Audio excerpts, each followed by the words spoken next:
Alright, whatever. I'm just gonna start it. Welcome, Mech Warriors. I'm Luscious Balzac from FJRD, bringing you some more juicy Tournament of Stars content. Sorry, we had some technical difficulties getting the stream up and running. Anyways, I have a co-caster with me. Hi, I'm Zane from 2D20. Nice. All right. For those of you who do not know what Tournament of Stars is, it's a 5v5 tournament. The game mode is Conquest. One single cap point is available to be captured. The exception, of course, is the first drop, which is a series of duels in the clan style. Our first drop is going to be the Mad Cat Trial Mech on the Mech Factory. And then we will move to any assault and light the teams want on the Steiner Coliseum, followed by any medium and heavy on the Liao Jungle. The important thing is this is a clan fight. Only clan mechs. No, none of that inner sphere free birth nonsense. No. Legendary mechs are available as long as they can be purchased from the in-game store with MC. Yeah. They also cannot be used in the duels, so no scale shots, no actions, no Godzillas. Not in the duels. But you can bring one legendary mech per drop for drops 2 through 5. And you can only use each legendary mech once. So if you do drop a scale shot or an action or either of the urban mech 2Cs, that's the only one you get. Otherwise, you can use 4 of any given chassis so you can either drop, say, 1 Viper every drop, or 4 Vipers in drop 1, or 2, in drop 2. Yes.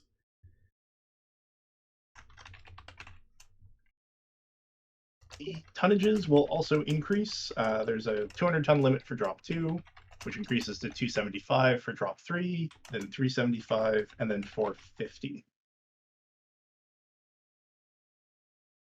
Just letting the teams know, hey, we're good to go. Just waiting on them. So I decided to count through the various duels in the Mad Cat that I've cast so far, and consistently, whoever gets the first shot wins. Yeah. It's rather similar to a tank duel. It just seems that the DPS, or sorry, the burst damage of these Mad Cats is so high that if you're able to get the shot and your opponent isn't, it's very easy. Like that's the way to win. Alrighty, both teams are locked. We're gonna get into the drop. And so our teams this week are the Psi Ristars and the Minnesota Tribe Recon 233. 323rd. 323. So one team very much within the clan lore. I make my way over to the blue team side. Alrighty.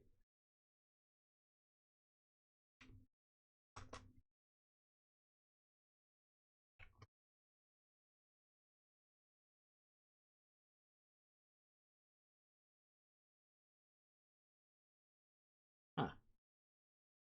Mech Factory looks funny from above.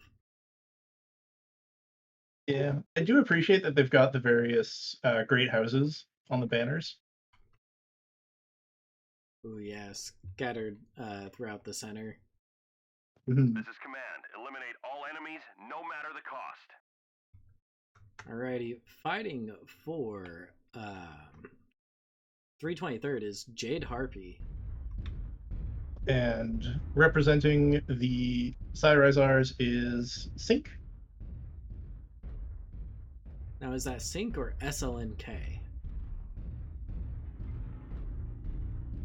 I'm going to read it as S-Ink. S-Ink. Alright. But it could be very well Slink without the vowel. Ooh. There we go. Or would it be Slunk? I mean, if you're not going to give us a vowel, we can just put anyone we want in there. It could be Slink. Oh. Slank with an E.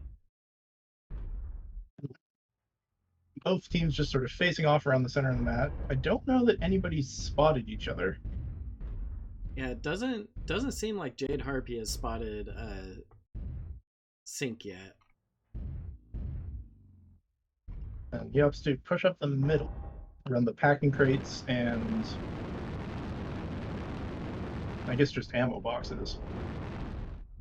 Well, Jade Harpy fell down from the little supply line. Both teams just sort of staring at each other, daring to be the first one to push. Oh, there we go. We got the blip. Here we go. There's the engage. Jade Harpy eating a shot straight to the CT right off the bat. Same with Jade Harpy, though. Ooh, Sync's been legged. Very, very good aim from Jade Harpy there, but he's opened up. Command to ground forces. And Jade Harpy goes down. Good job, soldiers. And if you were paying attention, Sync got the first shot off. Yep. I will say Sync did a miraculous job shielding that leg. Mm-hmm.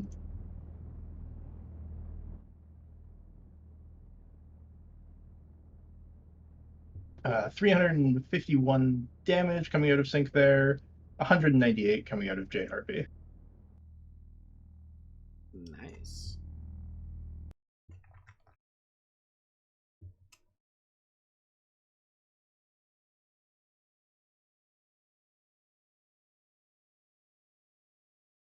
Alrighty, let's get these teams swapped.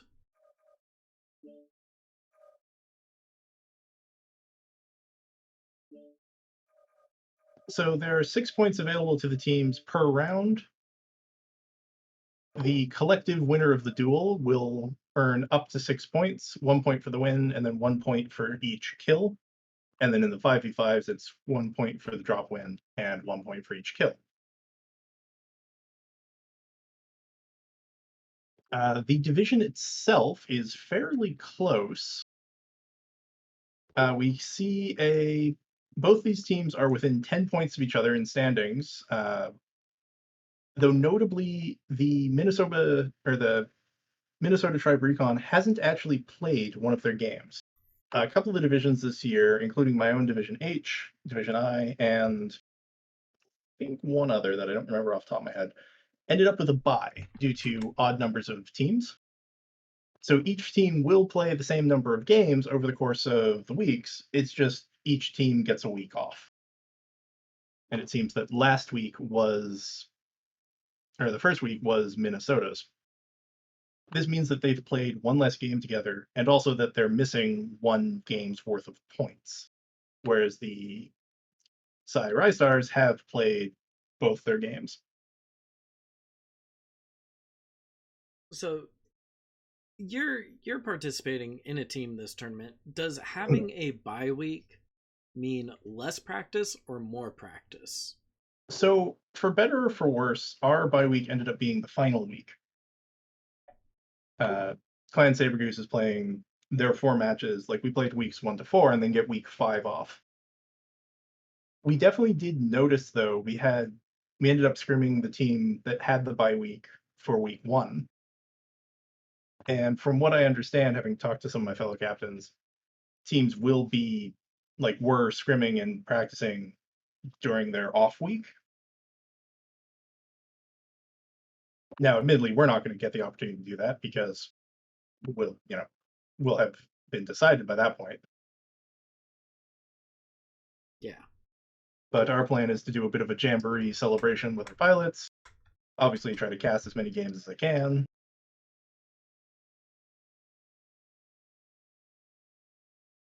Now, when a team has a bye week, are they practicing the matches for the week that they have the bye on, or are they practicing for the following week, after their bye week? When we did it, we scrimmed for the first week that they would play. So we were scrimming essentially a week ahead of time. But I'd imagine out of politeness and frankly out of just ease of getting matches, you'll end up scrimming for the week that you have off. Alrighty, I'm over here by the blue team. This is command. Eliminate That all would enemies, be no matter the cost. 323rd. We have Battle Doll in a Marauder 2C Scorch with 2 LB20. It's a splat build. And Jimmy the Jim Jimmies in a 14 AP Gauss Warthog. And over on the Side Ristars, we have Nemesis in a Direwolf Ultraviolet build in just a minute here.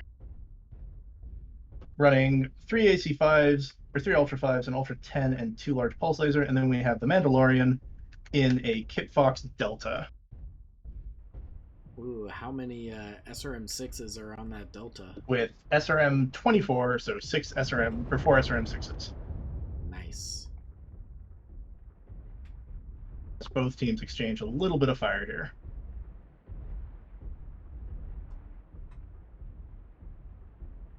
Now, in the Div H match, we saw the Raven Irregulars use this pocket to great effect as a brawl deck.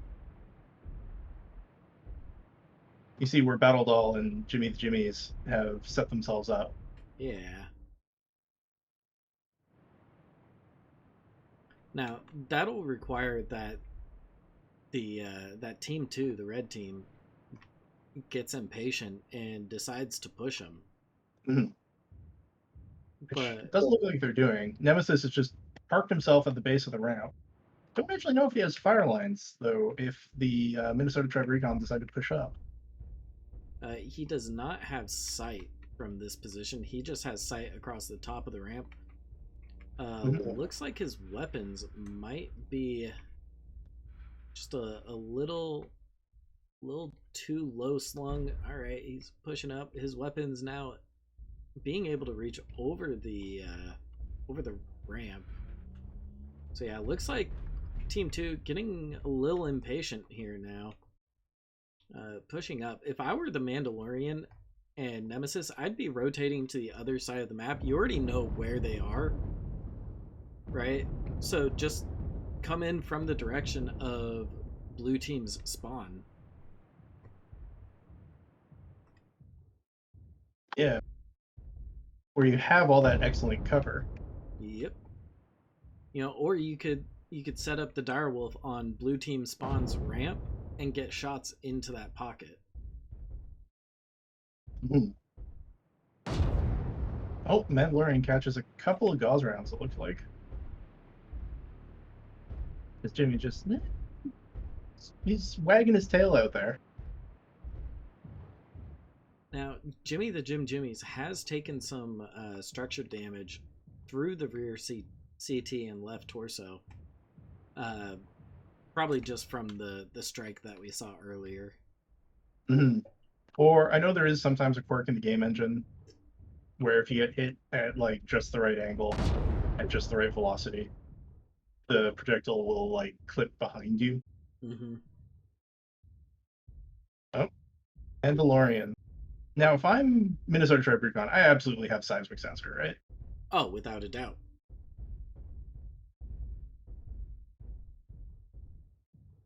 This whole little trap dealio kind of revolves around having a seismic sensor so that you know exactly when the enemy is going to push around the corner.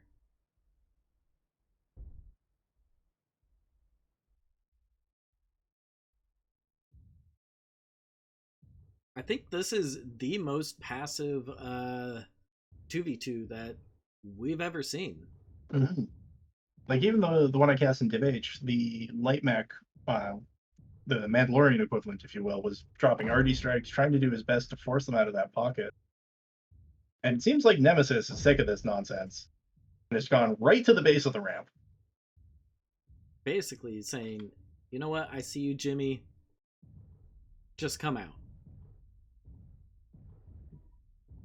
We know you're there. Come out and fight us. Yep. And they've seen Nemesis now. Battle Doll. See, if I'm Battle Doll, I'm rushing right now. I'm rushing that ultraviolet. You pull the trigger on the ultraviolet. Yes.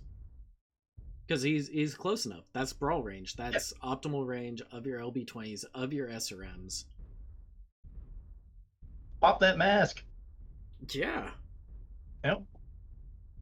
And no, Nemesis backs off, and Battle Doll calmly relaxes. Oddly enough, Jimmy seems to be not winning, but as close to winning as you can get when you're an adder trading with a direwolf. Oh, yeah. Oh, here he goes. Nemesis peeking around the corner, getting shots off on Battle Doll. Battle Doll just one-shotting Mandalorian. LB40 will do that, and now here we go. Here we go. It's a 2v1. Not looking They were good waiting for for the Nemesis. pick, it seems. Nemesis open CT, orange CT, cherry red down. We're detecting no more hostiles. Good job, soldiers. Maybe a little more cautious than we would like, but they had a plan, and as soon as they got that pick, they committed to it. Yep.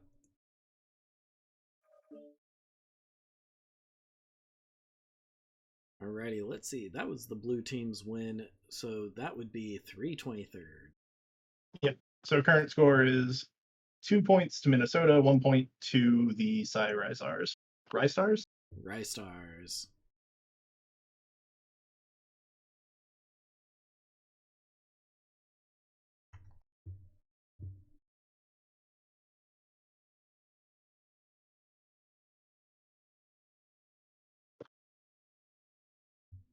Now we swap the teams.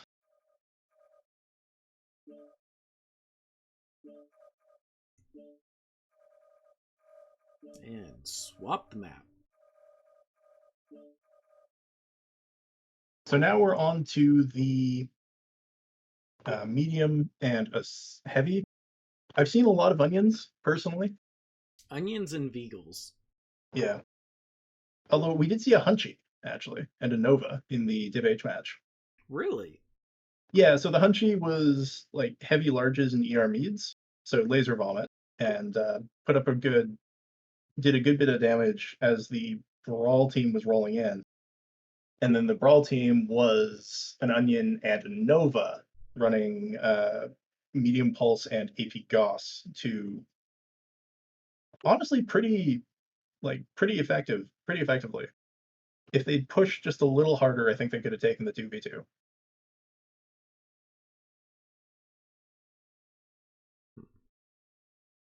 Now, would you qualify yourself as a clan mech enjoyer, Luscious? No. Oh. Can you for the purpose of this bit?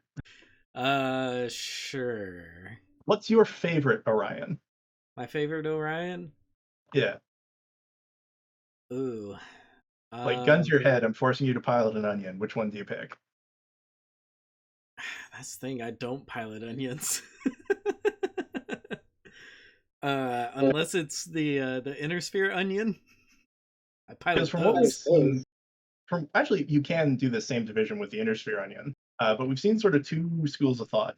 One is to run the Onion 2C, or we've nicknamed it the Onion 2C Prime, but just the Onion 2C, no further letters, where you run an LBX-20 and a whole bunch of SERMs. Yep. And a nice big engine. And then the other build we've seen is the DACA Onion, where you take the Onion 2C Charlie and run a pair of Ultra 10s along with a smaller battery of SERMs. See, me personally, I would go with the bigger bursty weapons, so the LB20 and the 4 SRM6. Yeah. The problem with the Onion is that both builds, it can do both builds quite effectively. I think the issue though is that there's other clan mechs that I could see taking instead of the DACA Onion. But there's not really anything else I could see taking if I want that kind of brawl. There's not really anything that you would take instead for the same build that has the speed. Yeah. For the brawl. Yeah. Whereas for the DACA, you have stuff like the Sun Spider or the Rifleman. Maybe not the Rifleman. In some cases, the Timberwolf. Mm-hmm. And both teams locked up. We're launching into the jungle. Forgot to check the tonnages, so I don't know how many onions we'll be seeing. Probably 2. We see 4 somehow. Somebody screwed up. Oh, okay. We're seeing 1. I'm over here on the blue team. We have Snowman and Dustin Stormer fighting for Ristars. Dustin Stormer in an Arctic Wolf 1. That's a CERM boat. 4 SRM6s, 5 SRM2s. And Snowman in the Summoner with 4 SRM6s, 6 SRM2. So SDI Leopard is in the Onion 2C Alpha. Running builds as soon as I can. And TK at onlylearns.com is running a Nova Charlie.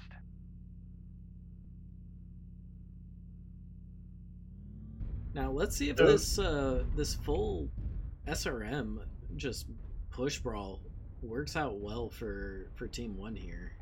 Yeah. So SDI Leopard has an Ultra 10, some Flamers, and a full battery of 4 CERM 6s. The Nova has CERM 6s and machine guns. So very much a CERM brawl coming out of the Minnesota trap here.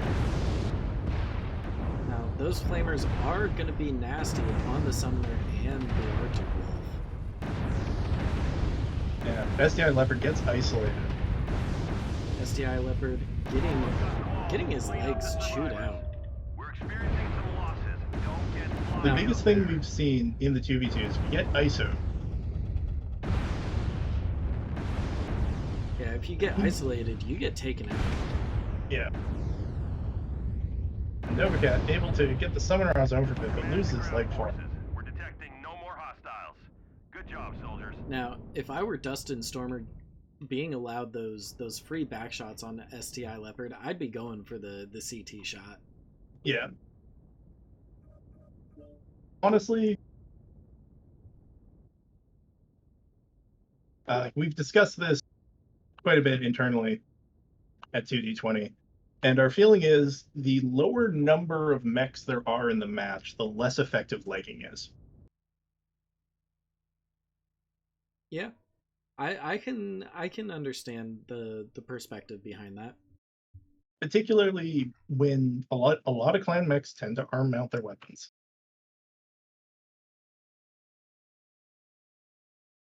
As we do the side swaps here.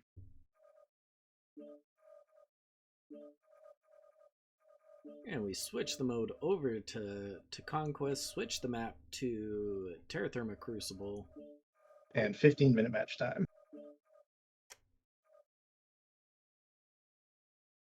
But yeah, like I was saying, with clan mechs, torso or arm mounting most of their weapon system, if you have a mech and then go down, that is significantly less firepower for your teammate to deal with as they try to clean up the rest of the fight. Yep. Now, if you go for the legs, if you can take one leg and strip down the other leg down to, orange structure, preferably cherry crit so that it's one touch that just sneezing on the mech destroys it. Obviously, that'll be better. And damage number wise, that's probably about the same amount of damage as it would take to have a lot of the mechs that we've been seeing. Yep. But the issue is that in these 1v1s and 2v2s, it's often like they're very, very short matches, and burst is very, very important. And a mech that's legged with a cherry red other leg is still doing 100% burst. Yep. Possibly stabbing at you from hell's heart. And if they can find a corner to tuck in, they can shield that leg to the end of the days if they're if they're an amazing pilot. Now it's worth digging into the mechanics just a little bit here. When you shoot a damaged leg, percentage, I believe it's 50% of the damage that you inflict to the stripped component goes to the other leg. I'm pretty sure it transfers to the side torso. Oh, does it? I'm pretty sure. Either way, not only is your dead component able, you can use it as a literal shield in the sense that you can hide your healthy leg behind it, but should it get hit, it's giving you a really significant damage reduction. Which is why you'll hear pros talk so much about dead legging or shielding with their dead leg. Yep. But yeah, you can probably get a player into a lobby with you after this match and test it out. Just machine gun their leg and see what happens. Yeah, or not even machine gun, just bring, heat efficient small lasers. Because that's ultimately gonna be more damage in a shorter time frame. Allowing you to destroy a leg faster, and then you just keep shooting that leg. See if any of the damage transfers over to the other leg. Now, if it does, I'd be surprised.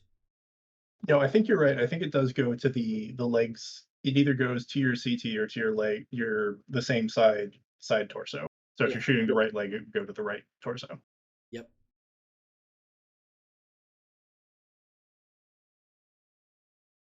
And this is, of course, assuming that your mech doesn't have wonky hitboxes.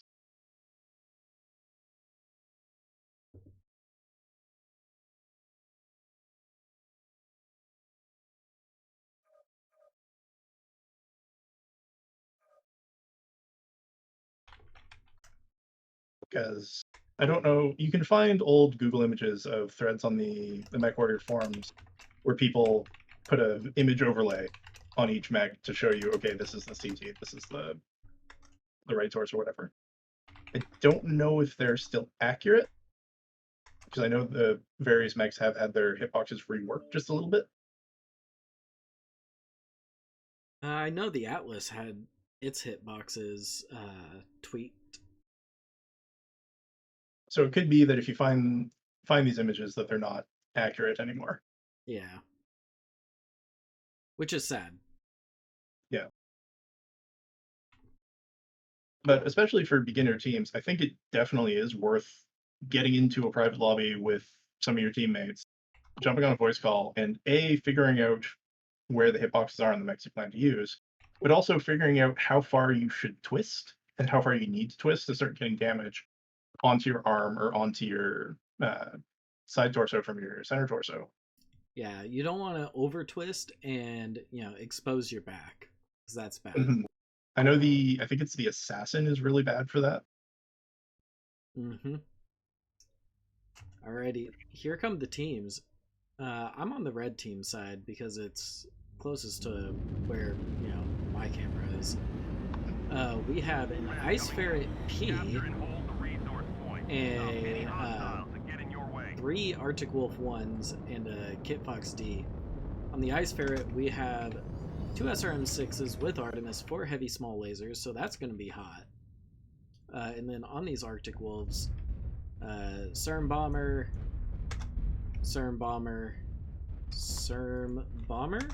yep. And the Kit Fox is looking like another CERM Bomber with 4 SRM6 with Artemis. So on Minnesota's side, we have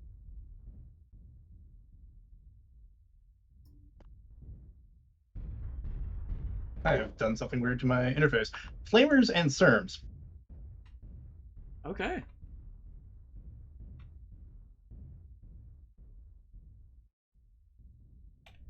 Resource point Theta is and then we have CERM bombing on the Mandalorian.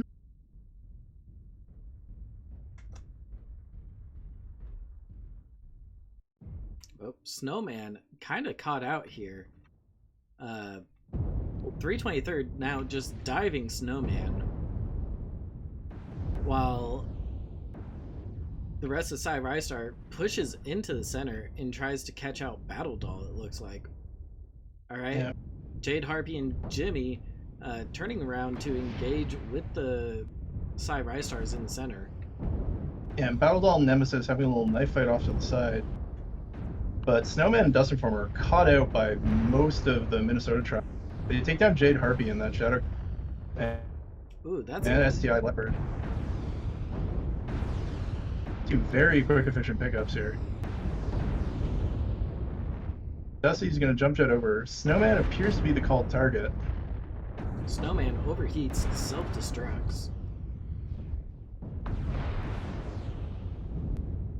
Yeah, Nemesis gets legged, as does Battle Doll. Dustin Informer and Mandalorian are going to pick him up quickly. But Nemesis goes down. It's on Jimmy the Jimmies for Minnesota Tribe. He's got 3 very fresh Rystar pilots after him, though.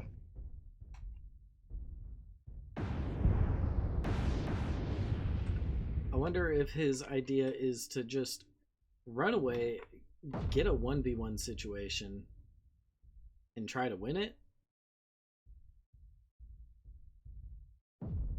Now, Jimmy is almost legged, right? That right leg is open. The thing is, if you look at the Mandalorian and saying, once Jimmy's able to get that armor off, he'll actually have a fairly quick time stripping them down. It looks like they've both taken a fair bit of overheat damage. Theta is controlled by the enemy. And Dustin Informer's right leg is wide open, but once again, he's been cooking himself. Yeah, those Article 1s do a lot of damage, but they generate just a massive amount of heat. And the thing is, Jimmy can be patient about how he plays this out.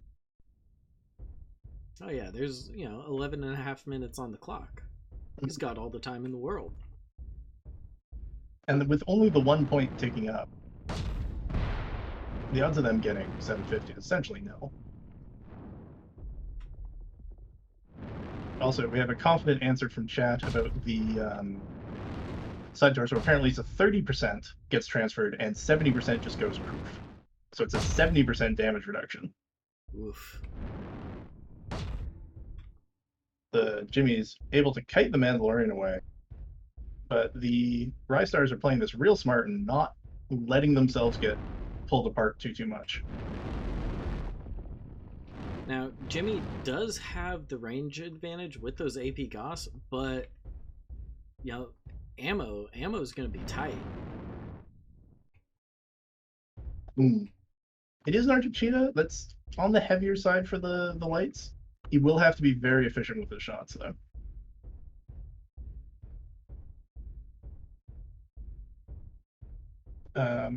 Sneaking into his cockpit, he's got 130 rounds left.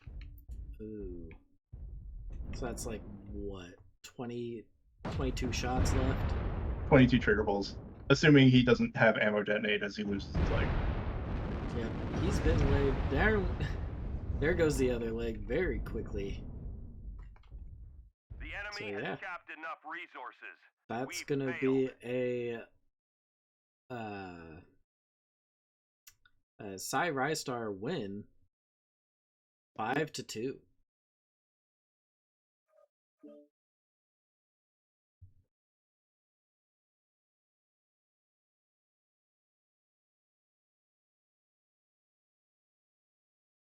Honestly, the big thing that lost it for Minnesota was just those Shadow Cats going down as quickly as they did. Yeah.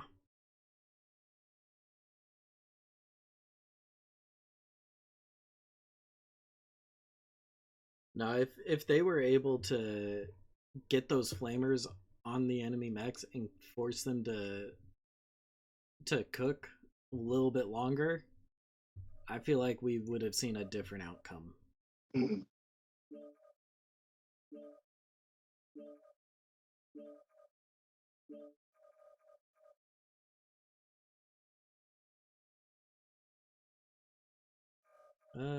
Nemesis is on the wrong side.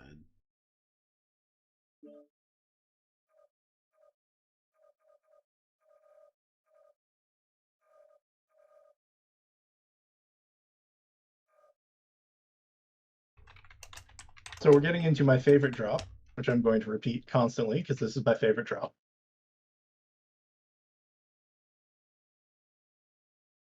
Both teams have been pretty brawly so far, both in the duels and in the 200-ton drop. Now, admittedly, you can't really do much else. But do you think we'll see a DACA push or some variant strategies coming up? We've been seeing a lot of SRM usage, so I wouldn't be surprised to see something like Summoners come out. linebackers and hellbringers. Yeah. Now linebackers, that could actually be a play. There's a very nasty build that's either 5 SRM6 and flamers or 6 SRM6 for the linebacker. Yeah. Linebacker with flamers and SRMs. That's hot. It's very toasty. The 6 build is obviously toastier than the 5 build. But the thing to remember is that if you have 4 flamers, you only need to hold the flamers on someone for, I think it's like a second before they'll hit the heat cap that you can inflict on someone with flamers. Well, if they're running something like lasers, hitting them with the flamers just, whew, it shuts them down like immediately. Yep. And if you have the flamers on them while they're firing SRMs, oh my goodness. Yeah. I have a very soft spot for flamers because they're essentially the only form of crowd control in this game, short of death. Or stripping components. To me, crowd control implies like A, non-permanence, like it's a temporary status, and B, like it's something that heavily impacts mobility. So short of stripping someone's leg, removing an arm at what point is not, I wouldn't call that crowd control per se. Okay. Whereas something like a flamer, if you can get someone to shut down, that is inflicting a temporary stun, essentially. A stun that you get bonus damage during. Yep. Because it's either they shut down or they take structure damage. They take extra structure damage. If you're overheated when you shut down, you take less, but you do still take damage. If you want to test this for yourself, put a tiny engine and no heat sinks in your favorite energy boat assault and load it up with lasers. Ghost heat the heck out of yourself and look at your paper towel after you wake back up. That is fair. Now, I don't know if the... Oh, we're locked out.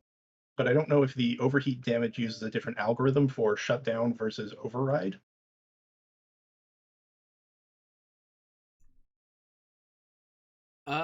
It probably just has a higher damage number. I would think that it's checking to see if the mech is shut down or not, and then based on if it's shut down, it's applying a specific value as a multiplier. Yeah. Because the thing is, I'm pretty sure the overheat damage tick is like it just picks a random component. Yep. But it may not be fully random. It may be weighted. I think it might be weighted towards your heat sinks first. Because if you notice, while you're overheating, while you're cooking, your heat sinks will start popping, right? So, speak of the linebackers, from the blue team, we have 3 linebacker hotels, a Kip Fox and an Arctic Wolf. The Arctic Wolf is therming. And the linebackers are running small pulse and 4 SRM6s. Wow. Okay. Over here on Team 2 side, that's the red team. That's 323rd. We have a Mad Dog Revenant with SERMs and red lasers. We have a Shadowcat H with Flamers, SERMs, heavy MGs. Onion 2CA with UAC 10 Flamers, 4 SERM 6s. A Hunchback 2C Bravo with 4 SRM 6 Artemis and a Plasma Cannon. And then a Shadowcat H with 2 Flamers, SRM 6s, and 5 HMGs. So that'll be all the Shadowcats for Minnesota. And 2 last round, 2 this round. Yep. and it is just pure Sturm Brawl from Rystar.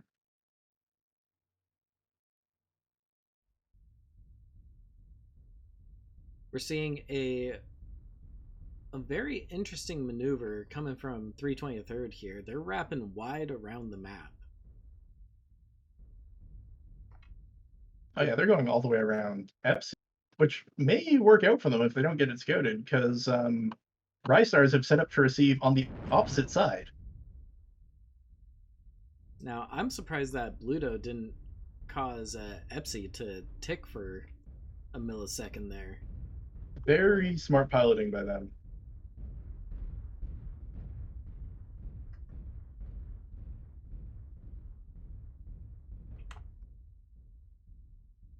So yeah, it looks like we're gonna see a really weird maneuver coming from 323rd, where they're gonna try to get into the side or the backs of Cy Rystar, but Cy Rystar is on the opposite side of Theta from where they are currently. The other thing is, normally for these sorts of pushes, you do it because you want to get into range before your opponent. Y'all are using the same weapon systems. You want the same ideal range. As Dust Informer looks to be the cult target, he gets jumped on alone. Dustin spreading damage as much as possible, cooking himself a little bit there. STI Leopard goes down again. Dustin loses his left arm, is about to lose his left torso. He's cooking hard. He is selling that mech really well. 12%. I think I saw him go down to what, 10% before ultimately self-destructing? He lost literally everything. He has legs and a cockpit left. It is now a 2v1 situation. Mandalorian facing down two linebackers, a Kit Fox and an Arctic Wolf 1. And it looks like it was just really beautiful leg focus from the Rystars here. Yeah. Pretty much everyone had their legs swept out from underneath them. Yep. Did I get the name wrong on that last pilot? Did I say Jimmy or did I say Mandalorian? Because I meant to say Jimmy. Said Mandalorian was fighting, and then I believe Jimmy went down. Yeah. Yeah, I meant Jimmy.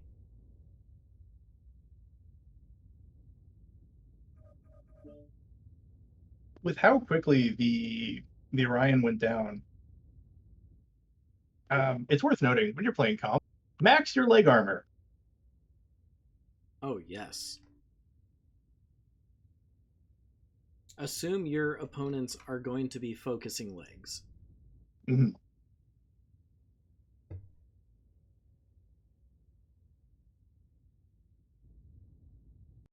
Now we move into drop 3, which is on River City Classic.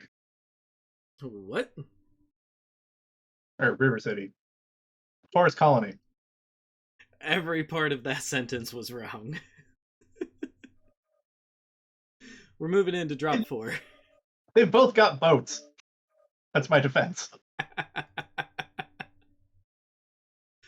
Drop 4, Forest Colony Classic. 375 tons. Don't worry, Zane. I hold nothing against you. I'd say we expect to see Daka in this drop, but given the love affair these teams are having with the short-range missile, I'm expecting 8 summoners. Or, wait, 7, because we've seen one. Yeah, or was that in the duel? No, we saw a summoner on drop 2. Yeah. So I'm expecting 7 summoners, and whatever other assault you can missile boat terms on.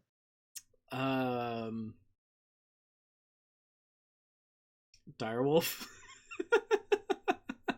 Stone Rhino probably has a decent build for it. Oh yeah, no, Stone Rhino, you can definitely do a bigger, tankier Scorch build. Oh, that's a mech we might be seeing. The Scorch. Yeah, the Marauder 2C. Yeah. It looks like Nemesis is on the wrong side there.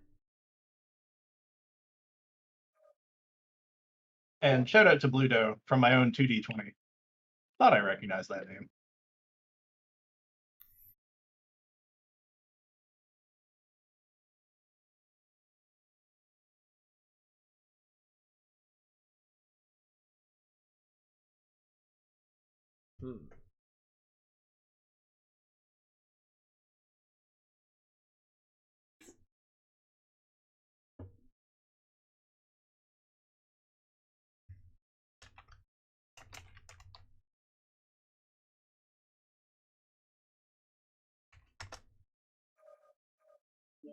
Oh, the tags are throwing us off here. Why? Both teams running the sleeper agents. Jeez Louise.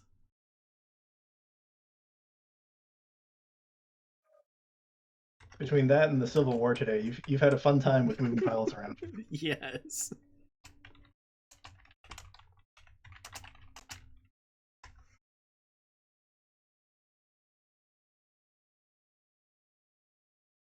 So yeah, Kodiak's very much an option. It's typically run as Lerms, but you could probably abuse a Blood Asp to the point where you could run some sort of Serm Brawl build on it. That would be real. That would be really interesting, honestly. You know what weapon system we haven't seen is actually the ATM. You're right. The Advanced Technology Missile.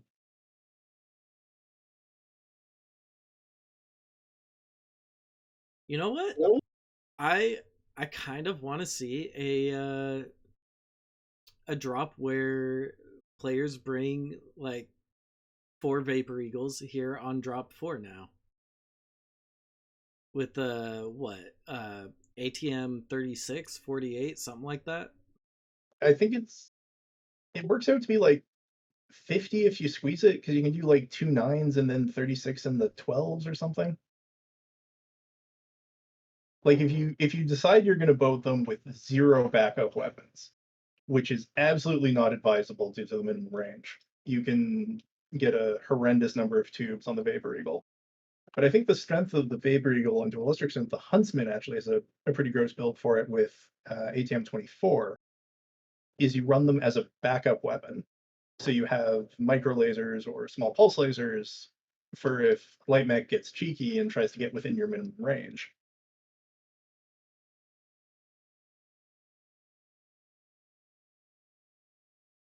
Trying to think. Could see some more summoners. Timberwolves. The Howl is very much an option, and I believe is quirked really aggressively for the ATMs. Extremely aggressively. They have what, like 1,200 meter range with the ATMs?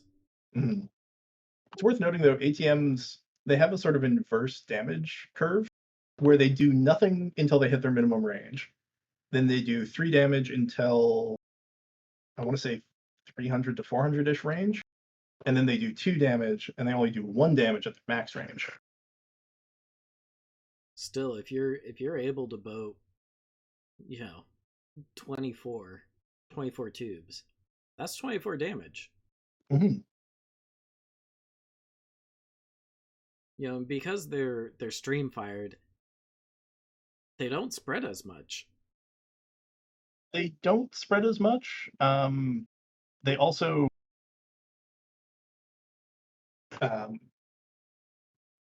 they're more vulnerable to AMS. Not that we've ever seen AMS in comp.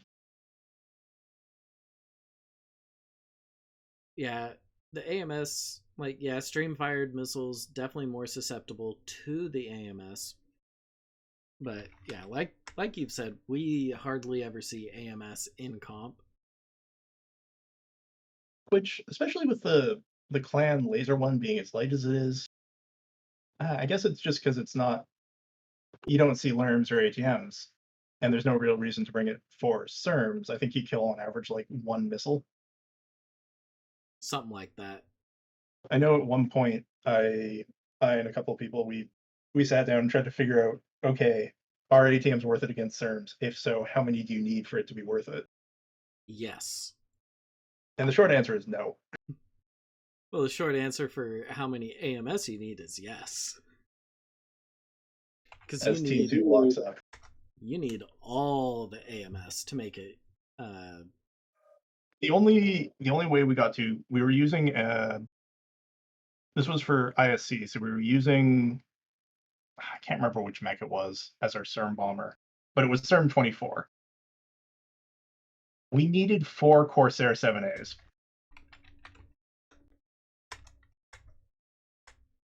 To block 1 light CERM bomber completely. Wow.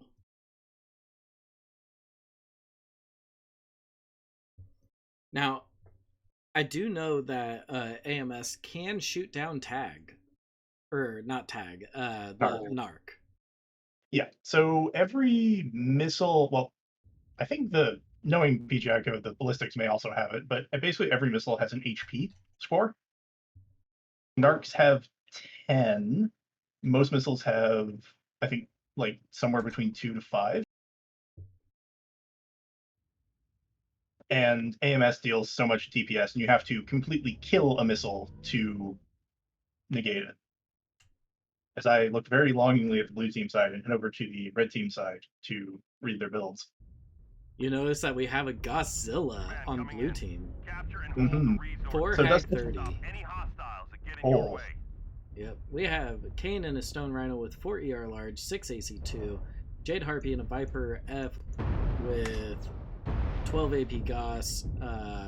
Simboto in a Black Lantern D with SRM4's AP Goss and Small Pulse. And what's this last one? STI Leopard in a 12 AP Goss Viper. So from the Ristars, we have 3 summoners that are CERM bombing.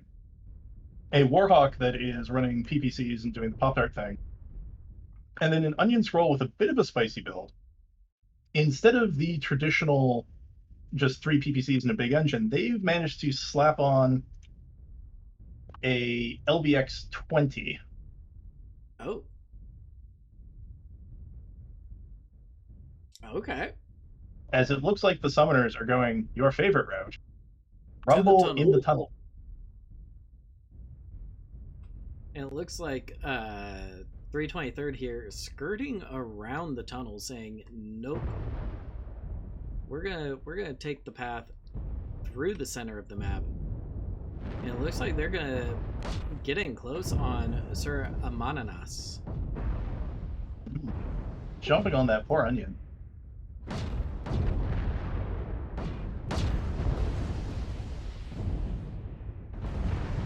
Yeah, this Orion is not long for this world. Down he goes. Dust Informer came in and tried to save his friend. He may end up just sharing his fate. Let's see if he can survive long enough for the summoners to make a difference here. Does not look like he's going to be making it out of this alive. No. Very much better late focus from the lights of Minnesota. The summoners work their way in. Now, Cy Rystar is still grouped up, but they're already down 2 mechs. Yeah, and Battle Doll and Kane are exactly where they want to be, just farming with those long-range weapons.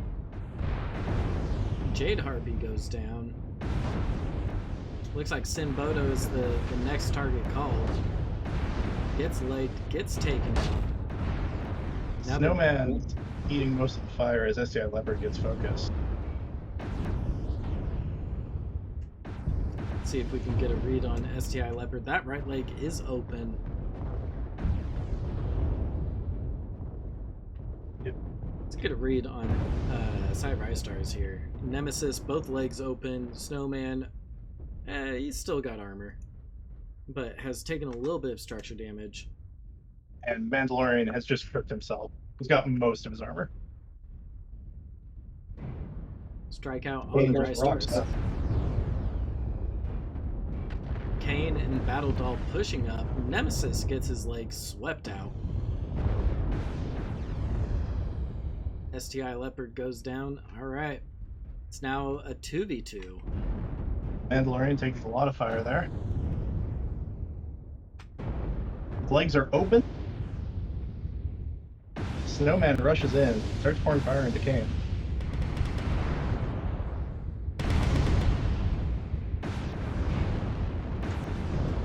Ooh, left leg open on Snowman. Cherry crit. Let's see. Yeah. Kane still has a ton of armor on that leg. Kane is cooking, though. Can he take down Snowman in time? Mandalorian takes out Battle Doll. Oh my gosh, is Ristars really going to turn this around? Here comes the back shot from Mandalorian. Nope, looks like he's trying to focus the leg. Yeah, takes him out. What an upset. Very, very well played for the summoner pack of Ristars there. Very well played. Look at those legs. Kappa is under enemy control. Legs low on both the remaining mechs, but this is going to be a Ristar win, 5-3. Mm-hmm. I didn't get a chance to watch the Godzilla fight, but given the weapon disparities, I have to assume that was Mandalorian just twisting the damage away.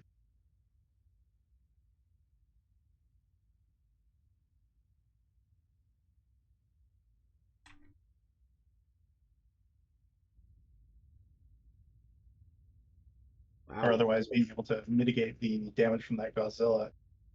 I think the jump jets were causing the hag rounds to not really hit their mark. Looks like he only got 300 damage out of it, which means, like, we saw him engaging well and firing well, which just means that Rystars was being really quick on their feet.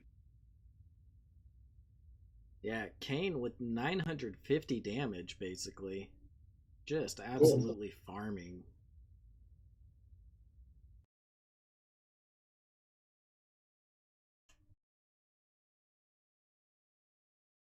Team swaps. Yep, I'm getting back into the lobby as we speak.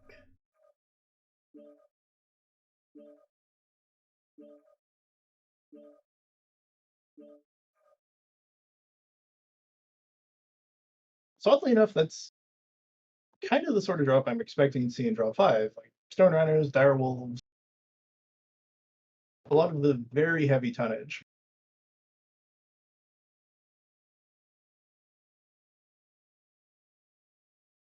Now, is there a minimum tonnage for drop 5? There is, but it's like 350, I believe. Let me pull up the rules here.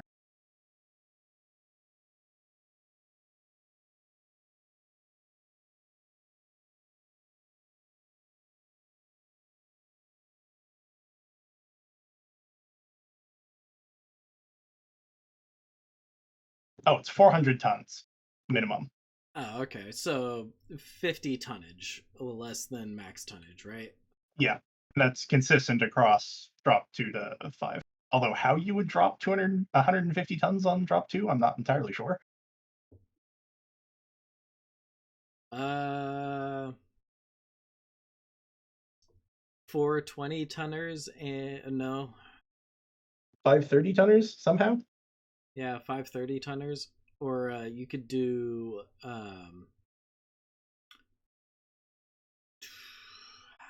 don't even know. But what I've seen a lot of at least, is some teams dropping at 445 or 430 rather than the full 450 because they're running a Shadowcat as their scout, right? So you have 400 tonners in the Shadowcat.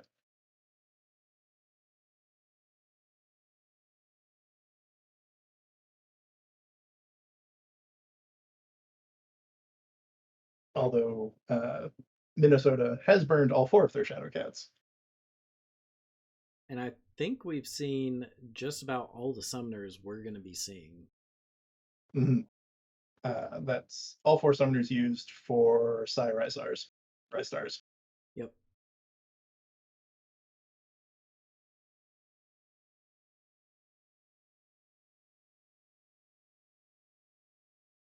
Now, if I've been keeping track of the score correctly, which I believe I have, score currently is Ristars with 22 points and 323rd with 8.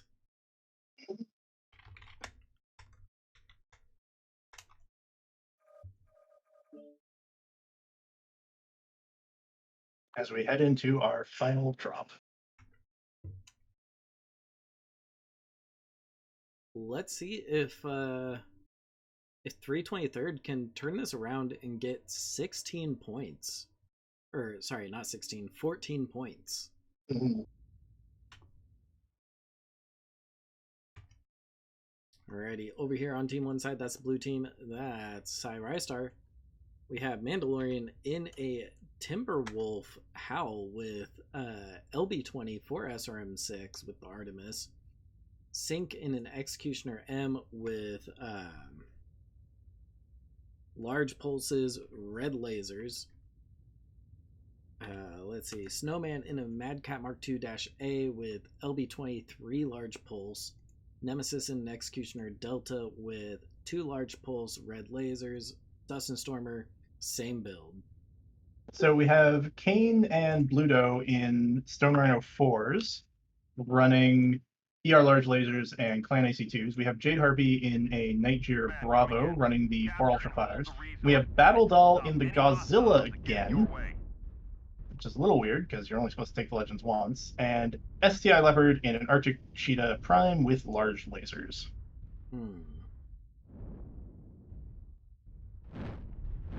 Wonder why they brought the Godzilla 2 drops in a row. Maybe misinterpreting the rules? I would have to assume so.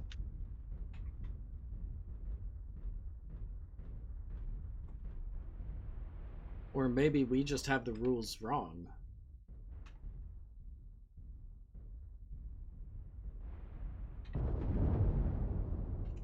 Who knows?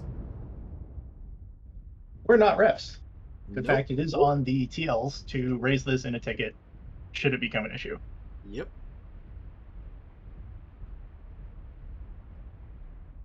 I would see pretty standard defensive positioning here from STI Leopard and the Minnesota tribe. Now, me personally, I am not liking this strung out push coming from Ristars. No, Dustin Former and Mandalorian are way ahead of the rest of their executioners. But looks like Dustin is able to get a nice little angle shot against Jade Harpy. Mm-hmm. The jump jets takes a lot of damage for it, but they've definitely done more. Yeah, Dustin Stormer's done a really good job of spreading that damage, honestly. Mm-hmm. Both teams, as Chad is calling out, definitely playing like this is not their first comp. As Jade Harpy goes down. Well, I believe Ristar, they played last tournament. As Dustin Former picks up Bluto on push. Yep, it is now a 5v3 situation, not looking that great for 323rd. Snowman now leading the push down the choke point. Battle Doll keeps firing.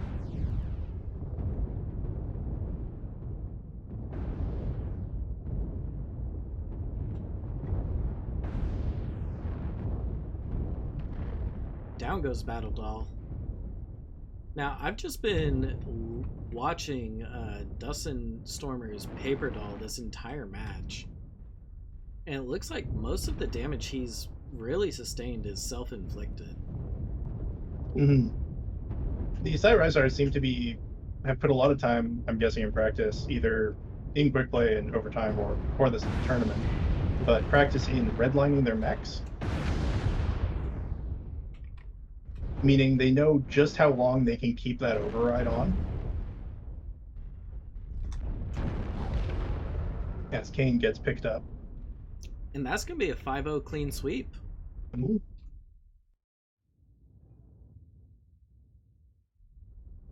very well done, Ristars. Mm-hmm.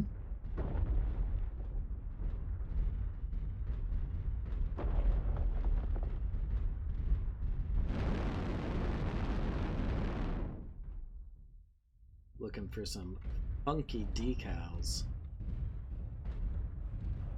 Command confirming that we have possession of Kappa. Not really seeing any. Now, at this point, they can spread out and take the other points.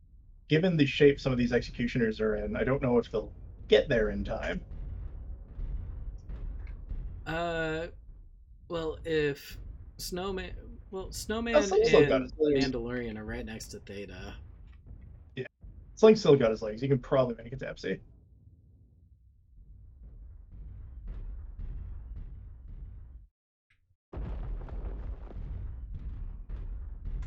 Resource point Theta is ours.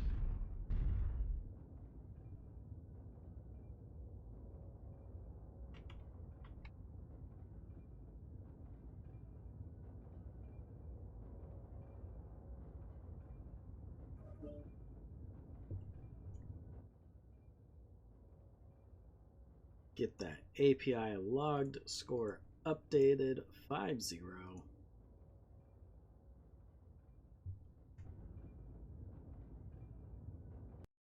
So Ristars is coming out with another rather commanding win. I would say total domination. I will be very interested in seeing their match against Smoke Keshik when it happens in round 5, because those two are definitely looking like Smoke Keshik, Kobe Lotus, and now Ristars, all looking very, very strong in Div I.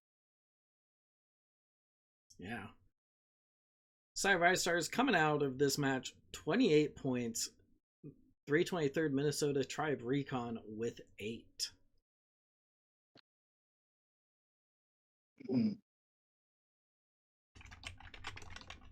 Alrighty. That's gonna be it for this match. But coming up later today, if you're all interested in more comp, we have, let's see, at 6 p.m. Pacific, 9 p.m. Eastern, or 0100 UTC, June 23rd, we have a Division B matchup between 228 Hellraiser and Clan Crossfire.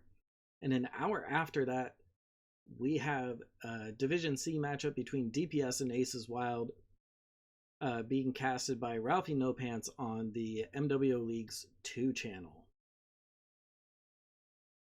And then, oh, wait, no, that's tomorrow night. Yep. Tomorrow, we have a whole bunch of more games being casted as well. Yep. But we'll save those announcements for tomorrow.